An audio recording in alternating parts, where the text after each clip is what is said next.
Hi, welcome back. Today is chapter 8 of Love and Lovecraft, and let's get started. And get comfy. Okay. I bolted inside and ran directly to Papa's study, straight to a singular volume that I had loved as a child. I grabbed it off the shelf and tucked it under my arm. Then I flew upstairs, bare feet thumping on the steps, and rushed into the bedroom, where I seized Jane's shoulders and shook her awake without a scrap of mercy. She groaned and pushed me away. "I saw it," I hissed. Her eyes flashed open, her chin dropped. "The snake?" I opened the book and set it between us, flipping through pages like a woman possessed. "As big as a horse, fast, too." She tried to shake the sleep from her head, still woozy and dazed. "In the woods?" "No, in our garden. It raced across the fields towards the heath." My hurried explanation had woken Mary. She appeared in the doorway, squinting and disheveled. "You're dreaming, Harry." "It wasn't a dream," I insisted. I pushed up my sleeve to show them the circular marks of suction cups, still red against my pale flesh. Then I returned to the book, and when I found the page I'd wanted, I turned it to show them. This is what it looked like. The finely wrought illustration had given me terrors as a child, and the memory of it had sprung to my mind as soon as I'd witnessed the fullness of the wriggling, struggling, thrashing form. This volume had been one of my favorite books as a child, a wonderful compendium of monsters and myths, and the lithograph I displayed to Jane and Mary showed a gigantic squid with moon-shaped eyes and a gleaming ebony beak. The mess of wicked tentacles had wrapped themselves around a huge sailing ship, cracking it in two, dragging it down into the depths. Jane's face turned ashen. "Good Lord," she whispered. "Just like this," I said, staring with disbelief at the picture. The body was stout and strong, heavily muscled, with a hint of spots across its broad back. Years ago, Emma had drawn a smattering of screaming stick figures in the surrounding sea. Tonight I felt a curious kinship with them. Very carefully, very cautiously, and fully aware of the magnitude of my statement, I said, "There was a kraken in our yard." Jane shook her head. "Impossible. Such a thing does not exist." "What we saw—" "No," she said. "We can't possibly have seen a squid in the Vale, giant or otherwise." Mary examined the lithograph with a serious scowl. "Some scholars postulate that the kraken may exist in the deepest oceans." Jane rounded on her with a snarl. "But we're miles from the sea, and a squid doesn't live on land," she insisted. "I don't even think it could." "I don't see why not," said Mary. "The class cephalopoda aren't quite a fish in the traditional sense. They don't have gills. They absorb oxygen through their skin. A determined specimen might be capable of enduring short bouts out of water." "You're not helping," Jane said. "My intention is not to help or hinder," Mary replied in her droll voice. "I'm only providing the facts." From across the hall, Emma gave a mewl of frustration. "Go to sleep, all of you." "Harry saw the monster," Jane replied. At that small comment, Emma snapped awake and dashed into our room, her hair in a wild tangle. "What?" "It isn't the monster. It's no more monstrous than Mary." This earned me a sour look from my sister. "I only mean you're large and strong, but kind-hearted, too, and very clever, and handsome." She dismissed my fawning compliments with a wave of a hand, and then said, "Are you certain it didn't take Earl?" "Absolutely," I replied. "But you can't know that, Harry," Jane replied. I scowled. "I can know that, Jane, in the same way you bent me to your will when you thought it best." I showed her the suction marks once more, and she gasped. "It grabbed you." "I grabbed it first," I admitted. "These are marks of defense, not an attack." "But Harry," she said, "what if—" "It could have torn me in half, Jane, but it did not," I replied. "It holds no ill will against us, and the poor thing is as confused by Earl's death as you or me." But as much as I tried to soothe her fears, the situation had flooded her with emotions that almost crackled in the night air. She was very afraid, not only for me, but for all of us. A gruff harumph caught our attention. My father stood in the hall, dressed in striped nightshirt and tattered nightcap.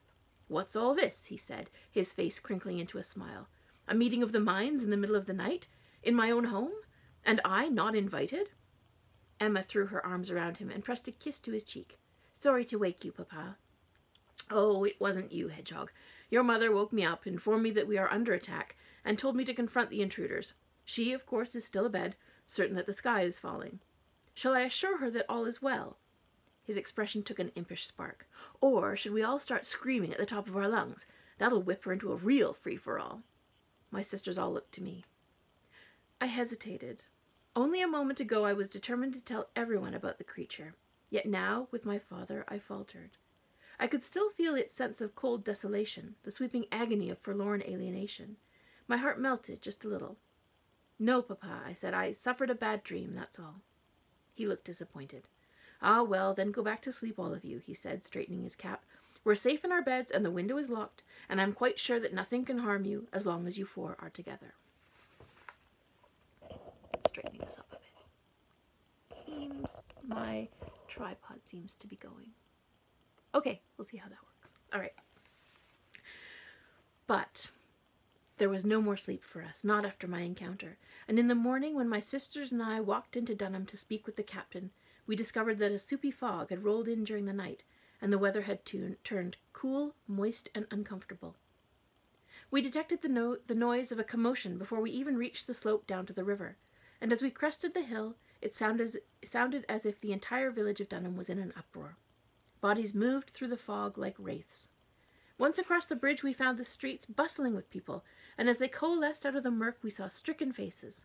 Miss Cripplegate looked as though she'd been crying, and Mr. Poole held his shoulders up and his hands tight into fists. Soldiers mustered along the streets. They lit torches to push back the gloom. We quickened our pace and soon spotted Mrs. Runkle outside the post office with her knitting in hand. The old woman looked flustered by the waves of people and horses. We went straight to her. "What's happened?" Emma asked. Mrs. Runkle shook her head. A few stray curls of grey hair slipped loose from under her mob cap. "Oh, lambs, it is wicked," she cried. Her thin voice crackled with fear. "The youngest Darling fellow is gone, and no one knows where." Emma covered her mouth with her hands to hide her shock. "George Darling?" "The very one," Mrs. Runkle said. "Mr. Darling came rushing into town shortly after dawn looking for his nephew. And now Mr. Chowder has been woken from his bed, and the regiment has been called, and goodness, has he been taken? Has he gone for a stroll on the heath and been turned around in the weather? Lord only knows, my lamb, but there's no clue of his fate." "He's lost on the heath, surely," Jane replied. "George is strong and sensible," Mary added. "He's in no danger." But Mr. Darling said there's not a single footprint leading away from the house," Mrs. Runkle continued, her voice wobbling. "His shoes are all accounted, and his coat left by the door. And now Frederick Darling has gone a-searching for his brother, and what if he's turned around too?" The old woman was frantic with worry, and I could only imagine how concerned Frederick must have been, waking to find his brother vanished. We left the postmistress and hurried to the Darling house to give our condolences, and there we found Mrs. Casilda Darling left alone and in a state of panic. She was still dressed in a green silk dressing gown, with her hair unbound and unbrushed. I suppose Frederick and his uncle had departed immediately upon finding George missing from his bed, and they had abandoned her in their haste. "Oh, mercy, sit down, madam," said Jane. She guided the woman into the parlour to place her on the couch. When she wrapped one caring arm around the woman's shoulders, Mrs. Darling clapped her hands over her face and dissolved into tears. "Goodness, Mrs. Darling, all will be resolved," said Emma. "George will return." But she shook her head, mouthing words but too frantic to speak. Mary hurried into the kitchen. Eunice had not yet arrived, and the kitchen fires were cold. I heard my sister building a fire in the oven, then putting water on to boil. "George is a healthy and active fellow. He'll be fine, I'm sure," she said over the rattle of cups and teapot. "He'll come rambling back through that front door none the wiser and laugh at us all for making such a fuss," Emma chirped as she sat next to Mrs. Darling. "And then we can play a game of cards and put this all behind us. With time, Mrs. Darling, I'm sure all will be resolved." "No, it will not," she whispered. I leaned forward. "I beg your pardon?" Mrs. Darling wiped her tears from her face with the cuff of her sleeve. "Surely you must see, Harriet, that this is the same as with poor Earl, and he was not returned in one piece." Her eyes were huge, owlish things, staring into the middle distance like an oracle. "George has not left this place of his own accord. He would not.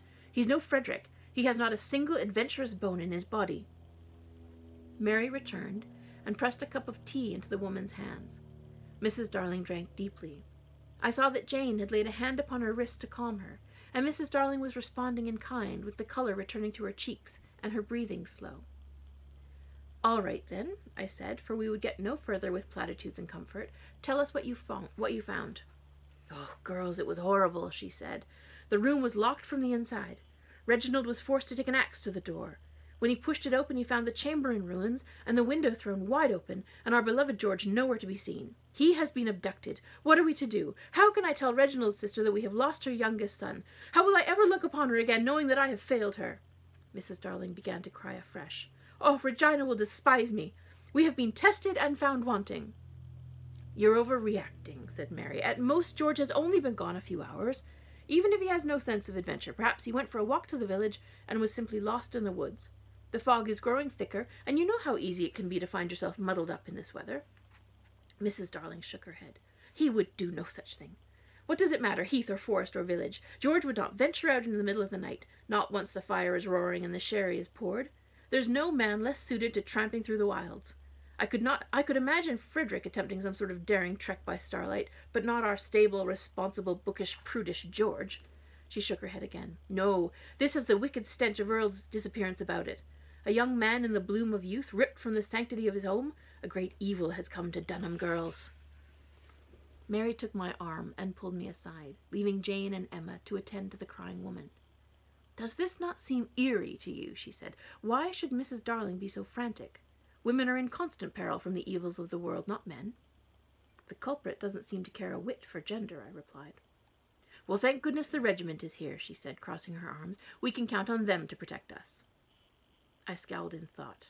"Can we?" I asked. "If this creature prefers young men as its prey, then the soldiers are in more danger than you or me."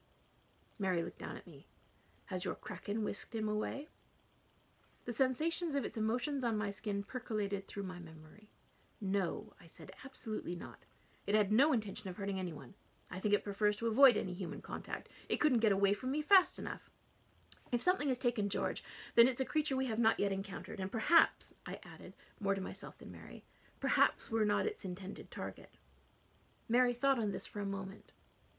"So," she began, "the groups of young men now searching for George have put themselves in a most terrible and precarious position. It should be you and I looking for him, don't you think?" I agreed heartily. Mary and I left Jane and Emma to care for Mrs. Darling, and we circled the house and the pig shed, but found no trace of George's trail from the upper window of his room. I reached between the fence and laid my hand upon the back of the mud-speckled sow, and found the animal to be in a state of distress, but its emotions were easy to decipher. Pigs are blunt and sensible, without any of the delicacy or subtlety found in human creatures. The poor thing had been startled in the night and woken from a dead sleep, but it had avoided the yard and cowered in the shed until danger had passed. Mary and I could either descend into the forested vale or ascend to the heath, and we debated the merits of each route until we decided that the heath made the most sense. If George had been abducted, his kidnapper would most likely to wish to take him far from the village, rather than head down into the forest and towards the settlement. Dreadmore Heath was more secluded, wide and empty, and most likely the place where a foul-minded predator would feel most comfortable. Mary and I climbed the track arm in arm up into the barren, misty wastes.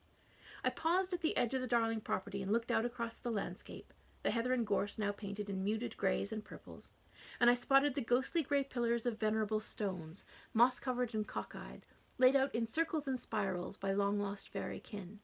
Every feature was shrouded in so many veils of fog that they became blurred and smeared together. I could see no solid lines in any direction.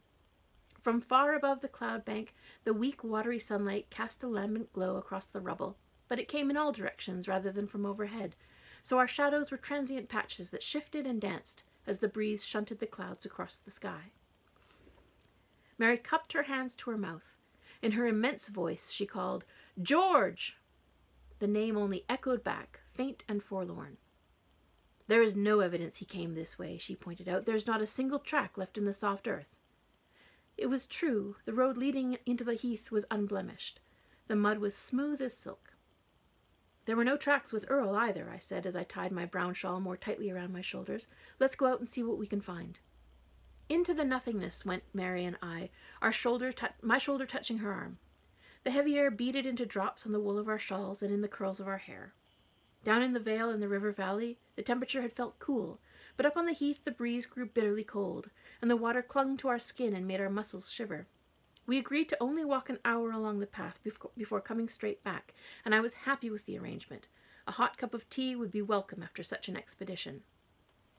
Mary and I spoke very little to each other. The weather was restless, the wind relentless. It cared little for our desire to peer into the distance, and the thick fog prowled in tightly around us like a closed fist. She reached out to take my hand in her own. "I can't identify anything," she said. Her apprehension grew in paces like a dull ache at the back of my skull. "Those are the Fey stones, are they not? Mary dipped her chin in one direction. The largest of the hulking, lichen-spotted rocks, placed in a circle on the highest point of the heath, loomed to our right. I think so. Then we've come further than I thought. It's difficult to tell direction and distance, I replied. George doesn't know the shape of the hills like we do. It would be easy for him to lose his bearings. Then I cupped my hands and yelled out, George! Again, only silence answered. It makes no sense, Mary said. Why would he venture out here alone? I crouched down and touched my hand to the ground. It felt still. Then a little tremor skirted over the dirt, a flash of sensations, though I could not tell which one. I replied quietly, he wasn't alone. You feel something? I don't know, I replied, bewildered. Trees hold on to the impression of an animal's passage, but the rocks aren't as efficient. I don't feel much of anything here, and yet... There it was again. An imprint of human emotion, but warped, as though I was looking at a face in carnival glass. I furrowed my brow, but couldn't translate it. Frustrated, I stood and clapped the dirt from my fingers. I don't know, Mary. I can't read it. It's obfuscated. Well, the weather is straining to turn stormy, she replied, looking to the sky and the thickening clouds. We ought to head home, or we'll be caught in a squall. I was about to agree when, behind Mary's shoulder, I saw one of the fairy stones shift in its socket. I gripped her forearm, spun her around, and pointed her towards the rise in the land. Look! She cast about for a hint of what I'd seen. What is it? I don't... Mary had no opportunity to finish her question. The mist turned each boulder greasy and gray, but the top surface of one seemed to rise up like a vulture spreading a pair of drooping wings. I heard the moist suckling of flesh pulled from smooth rock. She grabbed my hand. Come on, she said, pulling me after her in retreat. We raced along the track in the direction of the Darling house, and I glanced over my shoulder but saw nothing. If it was the same tentacled beast I'd met the night before, it had blended itself perfectly with the landscape. It could be hidden in the mist, or behind the gorse, invisible to my searching eyes. I heard nothing except our breath as we ran full speed along the track, and somehow the silence made our flight 1,000,000 times worse. Then Mary screamed, and stopped suddenly. I slammed into her, slid on the slick mud, and down I fell. A sharp ice pick of pain stabbed through the middle of my ankle. How can I describe the thing in our path? How can mere words and the limitations of a human tongue encapsulate the full horror of its monstrous deformations? Never had I witnessed something so alien and foul, so out of place in a familiar environment. Directly before us lurked a behemoth of immense size, stooped over like the body of an old man, but muscular and sinewy, and wholly lacking the fragility of age. The figure was pale gray from the top of its antlers to the bottoms of its 2 spindly legs, with unruly ropes of bristly black hair surrounding a round moon face painted in an alabaster white. Wreathed in fog, the giant appeared as a dark smudge against a cloudy background, but I could identify enough of its components to know it was not the beast of last night. No, this body was tattered like an immense bundle of buried rags, with mossy edges that hung down around its thighs, the filthy threads waving in the breeze, and when the wind caught the rotted fabric, it billowed and flapped like vast bat wings. In the center of that white circular face, a pair of tiny eyes sat in black hollows and glowed red like pipe embers. The ghastly creature possessed long, spidery fingers that reached out like roots towards us, each one tipped with a bony claw. The black-lipped mouth cracked its face in two, revealing row upon row of glittering, glassy needles. Lines of silver spittle hung from its jaws. The eyes. The eyes were like nothing I'd seen before. Hypnotic, deeply set, the pupils tiny pinpricks of black swimming in a sea of molten scarlet. They filled me with terror and froze my bones. The wide mouth peeled open with a ravenous smile, and to my surprise, it began to sing. In equal measure to the strangeness of its visage, the melody rang out pure and sweet, providing a swell of enchanting notes that floated like moths upon the air. The pain in my ankle melted away. My blood grew honey-warm and began to radiate waves of pleasure through my cold limbs. Those red eyes held me frozen in place as the song wound its way through my ribs. I sighed and felt myself falling into the notes like a tired body tumbling into a clean bed. Mary screamed. Her voice dashed me out of my stupor. I scrambled back. She looked behind us, towards the fairy stones, and with the spell broken, I wrenched my eyes away from the moon-faced antlered titan. To our left and behind, the hump of the heath rose up like a tidal wave, then dove forward, and with a slick snap, long tendrils wrapped around the titan's bulky neck, dragging it down like a riptide. The devil thrashed and fought, bit and scratched, tossed its stag antlers back and forth, as the kraken jerked it, wrestled it, wrangled it to the dirt. As they tussled, locked in combat, Mary picked me up under the shoulders and dragged me after her. I stumbled as pain flared again in my leg, and it wasn't until we were on the track heading down towards the vale that I wrenched my arm from hers. "I need to go back," I said, and she looked at me with wide, incredulous eyes. "Don't be a fool, Harry," she roared. But I could still hear the howling and yowling in the fog. "Go get the regiment," I demanded, then left Mary and returned the way we'd come. Their clamor drew me like a beacon. Half dragging my injured leg, I grabbed a stick from the ground and brandished it like a club, and as I waded towards the noise, the two creatures appeared out of the fog, churning the ground into a mire of sludge and broken gorse. I could still not fully comprehend the scene which unfurled before me, so exotic and bizarre it appeared to my mortal eyes. Two giant abominations grappling for superiority, as outlandish and terrible as a nightmare, yet they were as real and solid as the club in my hand. The ground quaked with every step, my ears ached with the commotion, and the vanilla scent of crushed gorse filled the air. The antlered figure was quick of foot, but it struggled to extract itself from the kraken's unyielding limbs, which seemed almost countless in number and endlessly nimble. 1, 2, 5, 7, just as the antlers swept down, tentacles would wrap around them and render them useless, like garlands on tree branches or vines in the jungle. The glassy teeth clacked at empty air. Bits of moss and dirt scattered through the air. Tentacles wrenched the gigantic head down. The devil struggled against the kraken's strength, and at first I thought the kraken would win, but then the tentacles began to flag. In the midst of that marble-white face, the hypnotic eyes grew focused, and I saw the cephalopod falter in exhaustion. The corpse-white giant recognized an opening. Its opponent tired. One spider hand, not so entangled as the antlers or legs, reached out towards the kraken's bulging eyes, with every intention of ripping them from its unprotected head. But neither of them had noticed my return, and that was my advantage. Teeth gritted, I lurched into the fight and swung the stick hard against the devil's jaw.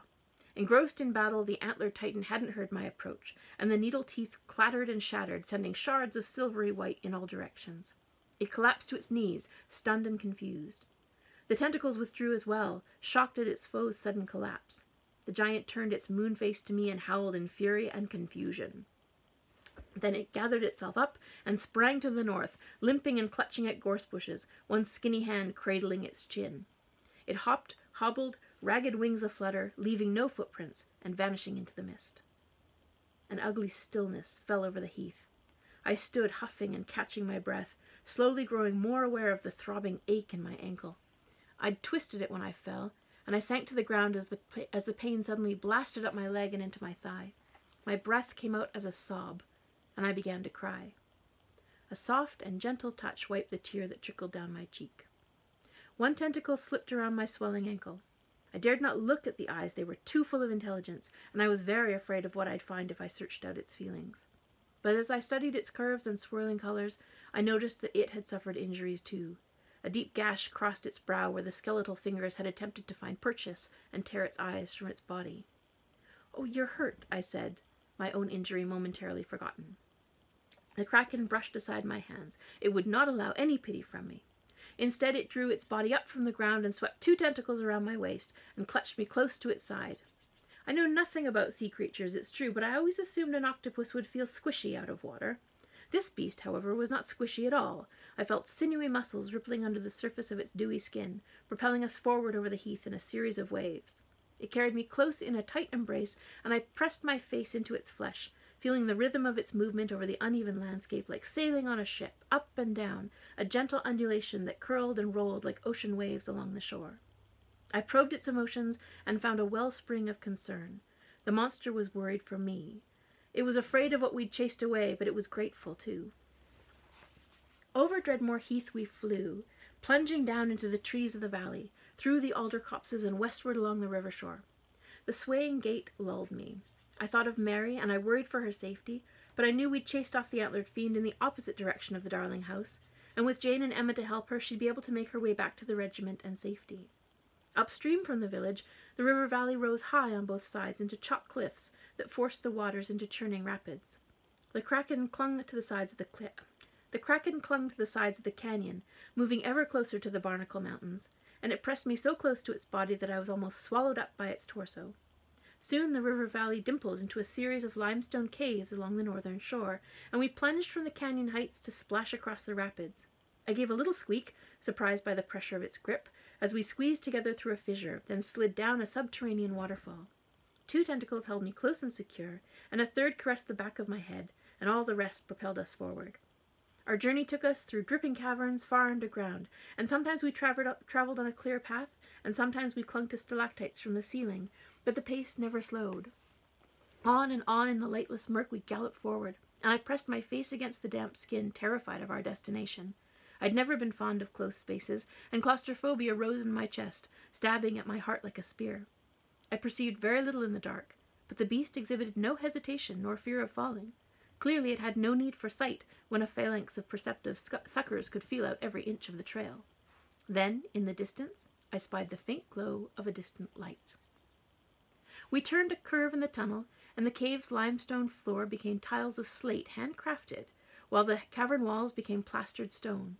Little alcoves held lanterns, which by their fragrance were burning coal oil, and I could see that we were in a corridor of fine quality and solid construction. This was no natural cave, but a cellar. There were doors and passageways, and thick stone columns along with arched ceilings and wooden benches. I could scarcely believe my eyes as we passed a rack of wine bottles.